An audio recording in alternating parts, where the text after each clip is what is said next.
Ladies and gentleman, ನೆಲ ಜಲ ಭಾಷೆಗಾಗಿ ಪ್ರಾಮಾಣಿಕ ಪತ್ರಿಕೋದ್ಯಮ. ನೀವು ನೋಡ್ತಾ ಇದ್ದೀರಾ ಫೋಕಸ್ ಟಿವಿ. ಪ್ರತಿದಿನದ ಪ್ರಚಲಿತ ವಿದ್ಯಮಾನಗಳ ಕುರಿತಂತೆ ಅದರ ಒಳಹೊರಗಿನ ಒಳನೋಟಗಳನ್ನ ನಿಮ್ಮೆದುರು ತೆರೆದಿಡುವ ವಿಶೇಷ ಕಾರ್ಯಕ್ರಮವೇ ಎಕ್ಸ್ಪ್ಲೈನರ್. ನಾನು ಹಬೀಬ್ ದಂಡಿ.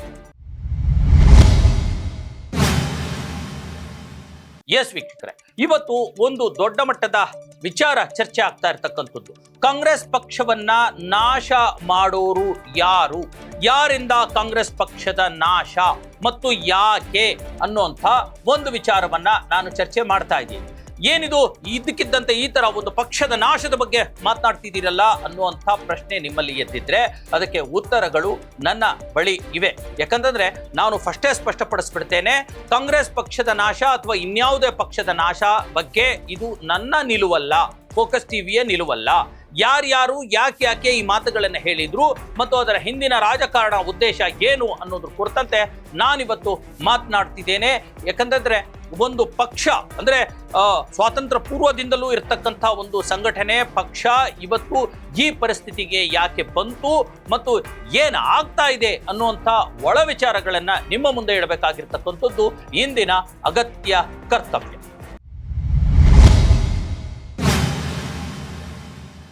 ಎಸ್ ವೀಕ್ಷಕರೇ, ಕಾಂಗ್ರೆಸ್ ಪಕ್ಷದಲ್ಲಿ ಈಗಾಗಲೇ ನಡೆದಿರ್ತಕ್ಕಂಥ ಕುರ್ಚಿ ಕಿತ್ತಾಟ, ಹಗ್ಗ ಜಗ್ಗಾಟ, ಬಣ ಬಡದಾಟ ಈಗಾಗಲೇ ನೋಡಿ. ಅದು ಬೆಂಗಳೂರಲ್ಲೂ ನಡೀತು, ಬೆಂಗಳೂರಿಂದ ಡೆಲ್ಲಿಗೂ ಹೋಯ್ತು, ಡೆಲ್ಲಿಯಿಂದ ಮತ್ತೆ ಬೆಂಗಳೂರಿಗೆ ವಾಪಸ್ ಆಯ್ತು. ಹೈಕಮಾಂಡ್ ನಾಯಕರು ಬಂದರು, ಮಲ್ಲಿಕಾರ್ಜುನ್ ಖರ್ಗೆ ಅವರು. ಅದರ ನಂತರ ಇಲ್ಲಿ ಬ್ರೇಕ್ಫಾಸ್ಟ್ ಮೀಟಿಂಗ್ಗಳು ಆದವು, ಇಲ್ಲಿಂದ ಮತ್ತೆ ಅದು ಬೆಳಗಾವಿ ಅಧಿವೇಶನಕ್ಕೆ ಶಿಫ್ಟ್ ಆಯಿತು. ಅಲ್ಲಿ ಡಿನ್ನರ್ ಪಾರ್ಟಿಗಳು ಕೂಡ ನಡೆದ್ವು, ಸಂಜೆಯ ಪಾನಗೋಷ್ಠಿಗಳು ಕೂಡ ನಡೆದ್ವು. ಮಾಧ್ಯಮದವರ ಮುಂದೆ ಎಲ್ಲ ಕಾಂಗ್ರೆಸ್ MLAಗಳು ಬಾಯಿಗೆ ಬಂದ ಹಾಗೆ ತಮಗೆ ಹೆಂಗೆ ತಿಳಿತತೆ ಹಂಗಂಗೆ ಮಾತುಗಳನ್ನು ಕೂಡ ಆಡೋದಕ್ಕೆ ಶುರುವಾದ್ರು.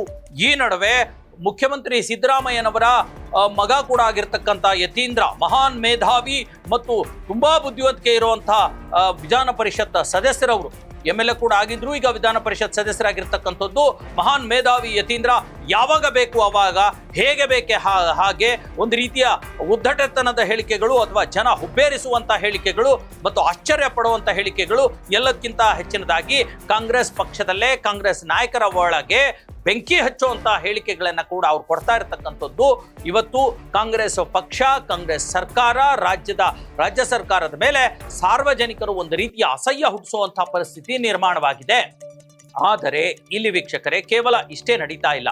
ವೋಟ್ ಚೋರಿ ಕುರಿತಂಥ ಪ್ರತಿಭಟನೆ ಅಷ್ಟೇ ನಡೀತಾ ಇಲ್ಲ, ರಾಜ್ಯ ರಾಜಕಾರಣವೂ ಕೂಡ ಈಗ ದೆಹಲಿ ತಲುಪಿರ್ತಕ್ಕಂಥದ್ದು.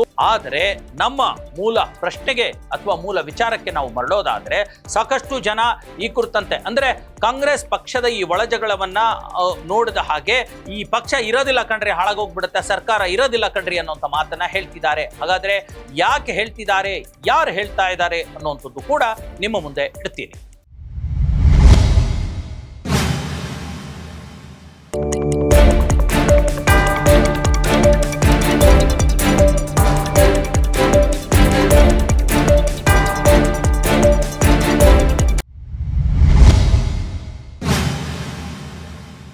ಎಸ್ ವೀಕ್ಷಕರೇ, ಈಗ ಸಿದ್ದರಾಮಯ್ಯ ಮತ್ತು DK ಶಿವಕುಮಾರ್ ಕುರಿತಂತೆ ರಾಜ್ಯದ ಹಲವಾರು ಭಾಗದ ಸಮುದಾಯದ ಹಲವಾರು ನಾಯಕರು ಹಲವು ರೀತಿಯ ಮಾತುಗಳನ್ನು ಹೇಳ್ತಾ ಇರ್ತಕ್ಕಂಥದ್ದು ದೊಡ್ಡ ಹುಬ್ಬೇರಿಸುವಂತ ಪರಿಸ್ಥಿತಿ ನಿರ್ಮಾಣವಾಗಿದೆ.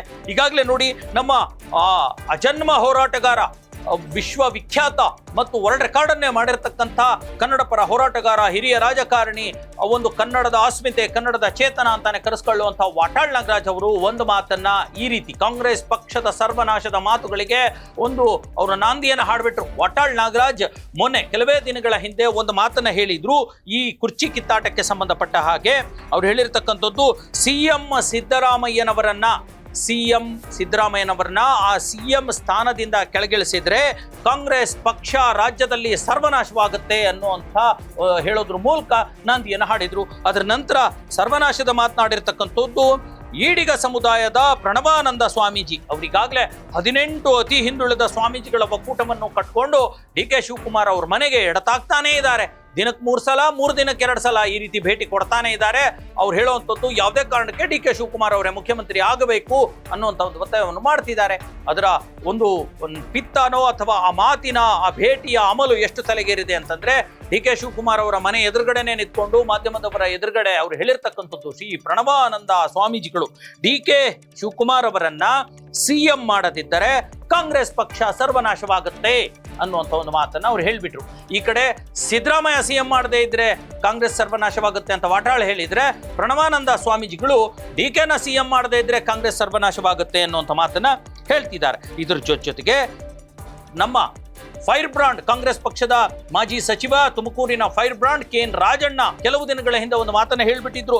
ಒಂದು ವೇಳೆ DK ಶಿವಕುಮಾರ್ ಅವ್ರನ್ನೇನಾದ್ರೂ ಸಿಎಂ ಮಾಡಿದರೆ ರಾಜ್ಯದಲ್ಲಿರ್ತಕ್ಕಂಥ ಕಾಂಗ್ರೆಸ್ ಕಚೇರಿಗಳಿಗೆ ಬೀಗ ಹಾಕಬೇಕಾಗುತ್ತೆ ಅನ್ನುವಂಥ ಮಾತನ್ನ ಹೇಳ್ಬಿಟ್ರು. ಇದರ ಅರ್ಥ ಕಾಂಗ್ರೆಸ್ ಮಠಾಶ್ ಅನ್ನುವಂಥ ಅರ್ಥದಲ್ಲಿ ಹೇಳಿದ್ರು.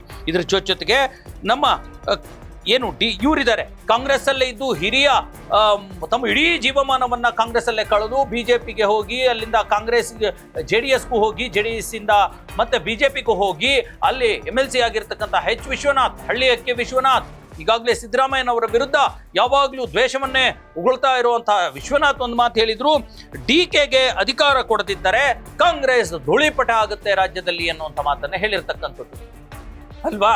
ಇದ್ರ ಜೊತೆಗೆ ಬಿಜೆಪಿ ನಾಯಕರು ಒಂದು ಮಾತನ್ನ ಹೇಳ್ತಾ ಬರ್ತಾ ಇದ್ದಾರೆ. ಕೇಂದ್ರ ಮತ್ತು ರಾಜ್ಯದಲ್ಲಿ ನರೇಂದ್ರ ಮೋದಿಯಿಂದ ಹಿಡಿದು ಇಲ್ಲಿ ಬಿಜೆಪಿಯ ಒಂದು ಗ್ರಾಮ ಪಂಚಾಯತಿ ಸದಸ್ಯನವರೆಗೂ ಕೂಡ ಈ ದೇಶದಿಂದ ಕಾಂಗ್ರೆಸ್ ಪಕ್ಷವನ್ನ ನಾವು ಧೂಳಿಪಟ ಮಾಡ್ತೀವಿ, ಹೊರಗೆ ಹಾಕ್ತೀವಿ, ಸರ್ವನಾಶ ಮಾಡೋದೇ ನಮ್ಮ ಗುರಿ ಅನ್ನುವಂಥ ಮಾತನ್ನ ಹೇಳ್ತಿದ್ದಾರೆ. ಹಾಗಾದ್ರೆ ಇಲ್ಲಿ ಕಾಂಗ್ರೆಸ್ ಪಕ್ಷವನ್ನ ಸರ್ವನಾಶ ಮಾಡ್ತಾ ಇರೋರು ಯಾರು?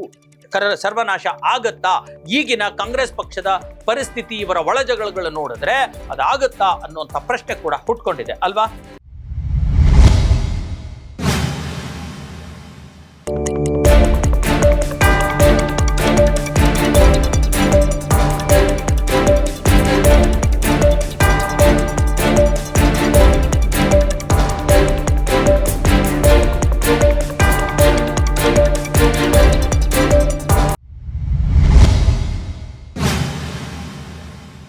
ಎಸ್ ವೀಕ್ಷಕರೇ, ಹಾಗಾದ್ರೆ ಕಾಂಗ್ರೆಸ್ ಪಕ್ಷ ರಾಜ್ಯದಿಂದ, ದೇಶದಿಂದ, ಅದರಲ್ಲೂ ಪ್ರಮುಖವಾಗಿ ಕುರ್ಚಿ ಕಿತ್ತಾಟ ನಡೆಸ್ತಾ ಇರತಕ್ಕಂತ ಈ ಹೊತ್ತಿನಲ್ಲಿ ಸರ್ವನಾಶ ಆಗತ್ತೆ ಅನ್ನೋದಾದ್ರೆ ಯಾರಿಂದ ಆಗತ್ತೆ, ಆಗಲ್ವಾ ಅನ್ನುವಂಥ ಪ್ರಶ್ನೆಗಳಿಗಿಂತ ಈ ಪರಿಸ್ಥಿತಿಯನ್ನು ಗಮನಿಸೋದಾದ್ರೆ ಖಂಡಿತ ಕಾಂಗ್ರೆಸ್ ಪಕ್ಷ ಇಲ್ಲಿಂದ ಧೂಳಿಪಟ, ರಾಜ್ಯದಿಂದ ಧೂಳಿಪಟ ಆಗುವಂತ ಸಾಧ್ಯತೆಗಳಿವೆ. ಅದಕ್ಕೆ 5 ಕಾರಣಗಳನ್ನ ನಾನು ನಿಮಗೆ ಕೊಡ್ತೀನಿ. ಮೊದಲನೆಯ ಕಾರಣ, ನಾಯಕರ ಒಳಜಗಳದಿಂದ ಕಾಂಗ್ರೆಸ್ ಪಕ್ಷ ಅವನತಿಯತ್ತ ಹೋಗುವಂತಹ ಸಾಧ್ಯತೆಗಳು ಇವೆ. ಯಾಕಂದ್ರೆ ಈಗಾಗಲೇ ಬಣಬಡಿದಾಟ, ಒಳಜಗಳ, ಒಬ್ಬರನ್ನ ಕಂಡ್ರೆ ಒಬ್ರು ಆಗಲ್ಲ, ಇವ್ರ ವಿರುದ್ಧ ಅವ್ರು ಮಾತಾಡೋದು, ಅವ್ರ ವಿರುದ್ಧ ಇವ್ರು ಮಾತಾಡೋದು, ಈ ಬಣದವರು ಆ ಬಣದವರ ಮೇಲೆ, ಆ ಬಣದವರು ಈ ಬಣದವರ ಮೇಲೆ ವಾಗ್ದಾಳಿಯನ್ನ ನಡೆಸೋದಿದೆಯಲ್ಲ, ಈ ಒಳಜಗಳದಿಂದ ಕಾಂಗ್ರೆಸ್ ಪಕ್ಷ ಧೂಳಿಪಟಾನೋ ನಾಶನೋ ಆಗುವಂತ ಸಾಧ್ಯತೆ ಇದೆ. ಇದು ಮೊದಲನೇ ಕಾರಣ. ಎರಡನೇ ಕಾರಣ, ಸಮಸ್ಯೆ ಬಗೆಹರಿಸದೆ, ಅಂದ್ರೆ ಈಗಾಗಲೇ ಕಾಂಗ್ರೆಸ್ ಪಕ್ಷದಲ್ಲಿ ಇಂಥ ದೊಡ್ಡ ಸಮಸ್ಯೆ ಎದ್ದು ನಿಂತು ಬಿಟ್ಟಿದೆ. ಈ ಸಮಸ್ಯೆಯನ್ನ ಬಗೆಹರಿಸದೆ ಒಂದು ರೀತಿ ನಿರ್ಲಕ್ಷ್ಯ ಮನೋಭಾವ ವಹಿಸಿರ್ತಕ್ಕಂಥ ಏನು ಹೈಕಮಾಂಡ್ ಇದೆ, ಈ ಹೈಕಮಾಂಡ್ ನಾಯಕರಿಂದ ರಾಜ್ಯದಲ್ಲಿ ಕಾಂಗ್ರೆಸ್ ಪಕ್ಷ ಧೂಳಿಪಟ ಆಗುವಂತ ಸಾಧ್ಯತೆ ಇದೆ ಕಣ್ರಿ. ಯಾಕಂದ್ರೆ ಇವ್ರು ಎಲ್ಲಿವರೆಗೂ ಒಂದು ಸ್ಪಷ್ಟ ತೀರ್ಮಾನ ತೆಗೆದುಕೊಂಡು ಈ ಒಂದು ಕುರ್ಚಿ ಕಿತ್ತಾಟಕ್ಕೆ ಒಂದು ಫೈನಲ್ ಜಡ್ಜ್ಮೆಂಟೋ, ಡಿಸಿಷನ್ನೋ, ನಿರ್ಧಾರನ ತೆಗೆದುಕೊಳ್ಳೋದಿಲ್ವೋ, ಇದನ್ನ ಹಿಂಗೆ ಬಿಟ್ಕೊಂಡು ಹೋದ್ರೆ ಖಂಡಿತ ಮುಂದಿನ ಚುನಾವಣೆಯಲ್ಲಿ ಕಾಂಗ್ರೆಸ್ನ ಕೇಳೋರಿರಲ್ಲ, ಆ ಪರಿಸ್ಥಿತಿ ನಿರ್ಮಾಣವಾಗುತ್ತೆ. ಇದು ಎರಡನೇ ಕಾರಣ. ಮೂರನೇ ಕಾರಣ, ಅನುಕೂಲ ಸಿಂಧು ರಾಜಕಾರಣ ಮಾಡ್ತಾ ಇರ್ತಕ್ಕಂಥ ಮತ್ತು ಪಕ್ಷಾಂತರ ಮನಸ್ಥಿತಿ ಇರ್ತಕ್ಕಂಥ ನಾಯಕರಿಂದ ಕಾಂಗ್ರೆಸ್ ಪಕ್ಷ ಧೂಳಿಪಟ ಆಗುವಂತ ಅಥವಾ ನಾಶ ಆಗುವಂತ ಸಾಧ್ಯತೆ ಇದೆ. ಹಲವಾರು ನಾಯಕರು ಈಗ ಅಧಿಕಾರಕ್ಕಾಗಿಯೇ ಕಾಂಗ್ರೆಸ್ ಪಕ್ಷಕ್ಕೆ ಬರ್ತಿದ್ದಾರೆ. ಅಲ್ಲಿ ಇಲ್ಲಿ ಎಲ್ಲಾ ಪಕ್ಷಗಳನ್ನ ಸುತ್ತಾಡ್ಕೊಂಡು, JDS, ಬಿಜೆಪಿ ಎಲ್ಲವನ್ನೂ ಸುತ್ತಾಡ್ಕೊಂಡು ಬರ್ತಿದ್ದಾರೆ. ಈ ತರಹದ ಅನುಕೂಲ ಸಿಂಧು ನಾಯಕರು, ನಾನು ನಿಮಗೆ ಹೆಸರು ಹೇಳಕ್ ಹಿಂಜರಿಯಲ್ಲ, ನೋಡಿ ನಮ್ಮ CP ಯೋಗೇಶ್ವರ್ ಎಷ್ಟು ಪಕ್ಷಗಳನ್ನ ಚೇಂಜ್ ಮಾಡಿ ಬಂದ್ರು, ಮತ್ತೆ ಅಲ್ಲಿಗೆ ಎಲ್ಲೆಲ್ಲ ಅನುಕೂಲ ಸಿಗುತ್ತೆ, ಎಲ್ಲೆಲ್ಲ ನಾನು MLA ಗೆಲ್ಲಬಹುದು, ಎಲ್ಲೆಲ್ಲ ನನಗೆ ಅಧಿಕಾರ ಸಿಗುತ್ತೆ ಅನ್ನೋಂತ ಬರ್ತಿದ್ದಾರೆ. ಅದೆಲ್ಲಕ್ಕಿಂತ ಮುಖ್ಯವಾಗಿ CP ಯೋಗೇಶ್ವರ್ ಅವ್ರಿಗಿಂತ ಈ ಹಳ್ಳಿಯಕ್ಕೆ ವಿಶ್ವನಾಥ್ ಇದ್ರಲ್ಲ, ವಿಶ್ವನಾಥ್ ಅವ್ರಿಗೆ ಹೇಳ್ತಾ ಇರ್ತಕ್ಕಂಥದ್ದು, DK CM ಮಾಡದೇ ಇದ್ರೆ ಕಾಂಗ್ರೆಸ್ ಧೂಳಿಪಟ ಆಗುತ್ತೆ ಅಂತ. ವಿಶ್ವನಾಥ್ ಅವರಿಗೆ ಯಾವ ನೈತಿಕತೆ ಇದೆ ಕಾಂಗ್ರೆಸ್ ಬಗ್ಗೆ ಮಾತಾಡಲಿಕ್ಕೆ? ಅವರು ಅಧಿಕಾರಕ್ಕಾಗಿ ಕಾಂಗ್ರೆಸ್ ಅನ್ನ ಬಿಟ್ಟು JDS ಹೋದವರು, JDSಗೆ ಕೈ ಕೊಟ್ಟು ಬಿಜೆಪಿ ಪಾಲಾಗಿ ಬಿಜೆಪಿಯಿಂದ MLC ಆಗಿರ್ತಕ್ಕಂಥವ್ರು ಈಗ ಬಿಜೆಪಿಯಲ್ಲಿ ಯಡಿಯೂರಪ್ಪ ಸಚಿವ ಸ್ಥಾನ ಕೊಡ್ಲಿಲ್ಲ ಅಂತಂದೇಳಿ ಯಡಿಯೂರಪ್ಪನ ವಿರುದ್ಧನೂ ವಿಜೇಂದ್ರ ವಿರುದ್ಧನೂ ಬಾಯಿಗೆ ಬಂದಂಗೆ ಮಾತಾಡ್ಕೊಂಡು, ಈ ಕಡೆ ಸಿದ್ದರಾಮಯ್ಯ ನನಗೆ ಬೆಲೆ ಕೊಡ್ತಿಲ್ಲ ಅನ್ನೋ ರೀತಿಯಲ್ಲಿ ಸಿದ್ದರಾಮಯ್ಯನ ವಿರುದ್ಧನೂ ಮಾತನಾಡ್ತಾ ಇರ್ತಕ್ಕಂಥ ವಿಶ್ವನಾಥ್ ಪ್ರಜ್ಞಾವಂತ ರಾಜಕಾರಣಿ. ನೈತಿಕತೆಯನ್ನು ಕಳೆದುಕೊಂಡಿರ್ತಕ್ಕಂಥ ರಾಜಕಾರಣಿಗೆ ಯಾವ ನೈತಿಕತೆ ಇದೆ ಈ ತರಹದ ಮಾತನಾಡ್ಲಿಕ್ಕೆ ಅನ್ನುವಂಥದ್ದು? ಅದ್ರ ಜೊತೆಗೆ ಇಂತಹ ಒಂದು ಹಾರು ಹಕ್ಕಿಗಳಿದಾರಲ್ಲ, ಪಕ್ಷಾಂತರಿಗಳಿದಾರಲ್ಲ, ಇಂತಹ ಕಾಂಗ್ರೆಸ್ನಲ್ಲಿರತಕ್ಕಂಥ ರಾಜಕಾರಣಿಗಳಿಂದ ಕಾಂಗ್ರೆಸ್ ಪಕ್ಷ ಅವನತಿಯಾಗುವಂತಹ ಸಾಧ್ಯತೆ ಇದೆ. ಇದು ಮೂರನೇ ಕಾರಣ. ಇದ್ರ ಜೊತೆಗೆ ಮತ್ತೊಂದು ನಾಲ್ಕನೇ ಕಾರಣ ಇದೆ, ಕುಟುಂಬ ರಾಜಕಾರಣದಿಂದ ಕಾಂಗ್ರೆಸ್ ಪಕ್ಷ ಅವನತಿಯಾಗುವಂತ ಸಾಧ್ಯತೆ ಇದೆ. ಖಂಡಿತ ಈ ನೋಡಿ, ಕುಟುಂಬ ರಾಜಕಾರಣ ಎಲ್ಲೆಲ್ಲಿ ಬಂದಿದೆ, ಎಲ್ಲಾ ಪಕ್ಷಗಳಲ್ಲೂ ಇದೆ ಕಣ್ರಿ. ಕಾಂಗ್ರೆಸ್ ಅಲ್ಲೂ ಇದೆ, JDS ಅಲ್ಲೂ ಇದೆ, ಬಿಜೆಪಿಯಲ್ಲೂ ಇದೆ. ಆದರೆ ಕುಟುಂಬ ರಾಜಕಾರಣಕ್ಕೆ ನಾವು ಯಾವಾಗ ಆದ್ಯತೆಯನ್ನ ಕೊಡ್ತೀವಿ, ಯುವರಾಜ ಮಹಾರಾಜ ಅಂತ ಹೇಳ್ಕೊಂಡು ಬರ್ತೀವಿ, ಅಂತ ಸಂದರ್ಭದಲ್ಲಿ ಅದು ಪಕ್ಷ ಬೆಳೆಯೋದಿಲ್ಲ. ಇದು ಕೂಡ ಕುಟುಂಬ ರಾಜಕಾರಣವು ಕೂಡ 4ನೇ ಕಾರಣ. ಒಂದು ಪಕ್ಷ, ಅದು ಕಾಂಗ್ರೆಸ್ ಅಷ್ಟೇ ಅಲ್ಲ, ಒಂದು ಪಕ್ಷ ನಿರ್ನಾಮ ಆಗ್ಲಿಕ್ಕೆ. ಇನ್ನು ಪ್ರಮುಖ 5ನೇ ಕಾರಣ, ಒಳಜಗಳ, ಅಧಿಕಾರ ಕಿತ್ತಾಟದಿಂದ, ಜನಸೇವೆ ಮತ್ತು ಆಡಳಿತವನ್ನು ಮರೆತಿರ್ತಕ್ಕಂಥ ನಾಯಕರಿಂದ ಅಥವಾ ಆಡಳಿತಗಾರರಿಂದ ಒಂದು ಪಕ್ಷ, ಅದು ಕಾಂಗ್ರೆಸ್ಸೇ ಆಗಿದ್ರೆ ಅದು ಕೂಡ ನಿರ್ನಾಮ ಆಗತ್ತೆ. ಯಾಕಂದ್ರೆ ಜನಸೇವೆಯನ್ನ ಮರೆತು ಕೇವಲ ಕುರ್ಚಿ ಕಿತ್ತಾಟ ಮಾಡೋ ಒಂದು ನಾಯಕರನ್ನ ಪಕ್ಷ ನಿರ್ನಾಮ ಮಾಡೋದಲ್ಲ, ಜನನೇ ಒದ್ದೋಡಿಸ್ಬಿಡ್ತಾರೆ. ಈ ಪರಿಸ್ಥಿತಿ ನಿರ್ಮಾಣ ಆಗುತ್ತೆ. ಇದು ಈ 5 ಕಾರಣಗಳು ಕಾಂಗ್ರೆಸ್ ಪಕ್ಷ ಅಥವಾ ಇನ್ನಾವುದೇ ಪಕ್ಷ ನಿರ್ನಾಮ ಆಗುತ್ತೆ, ಜನ ಬೆಂಬಲ ಕಳ್ಕೊಳ್ಳುತ್ತೆ, ಸರ್ವನಾಶ ಆಗ್ಲಿಕ್ಕೆ ಇರ್ತಕ್ಕಂಥದ್ದು. ಎಸ್ ವೀಕ್ಷಕರೇ, ಇದಾಗಿತ್ತು ಇವತ್ತಿನ ಎಕ್ಸ್ಪ್ಲೇನರ್. ಈ 5 ಕಾರಣಗಳನ್ನ ಸರಿ ಮಾಡಿಕೊಂಡ್ರೆ ಯಾವುದೇ ಪಕ್ಷ ಅಸ್ತಿತ್ವದಲ್ಲಿ ಇರಬಹುದು. ಆದರೆ ಈ 5 ಕಾರಣಗಳನ್ನ ಸರಿ ಮಾಡ್ಕೊಳ್ಳದೆ ಇದ್ದಾಗ ಯಾವುದೇ ಪಕ್ಷ ಆಗಲಿ, ಕಾಂಗ್ರೆಸ್ಸು ಸೇರಿದಂತೆ ಎಲ್ಲ ಪಕ್ಷಗಳು ಜನಮಾನಸದಿಂದ ಮರೆಯಾಗುವಂತಹ ದಿನಗಳು ದೂರ ಇಲ್ಲ ಅಂತ ಹೇಳ್ತಾ ಇವತ್ತಿನ ಈ ಎಕ್ಸ್ಪ್ಲೇನರ್ ಮುಗಿಸ್ತಾ ಇದ್ದೀನಿ. ಮುಂದಿನ ಮತ್ತೊಂದು ವಿಚಾರದೊಂದಿಗೆ ನಿಮ್ಮ ಮುಂದೆ ಬರ್ತೀನಿ. ಅಲ್ಲಿವರೆಗೂ ನೋಡ್ತಾ ಇದ್ದೀನಿ ನೆಲ ಜಲ ಭಾಷೆಗಾಗಿ ಪ್ರಾಮಾಣಿಕ ಪತ್ರಿಕೋದ್ಯಮ, ನಿಮ್ಮ ಫೋಕಸ್ ಟಿವಿ.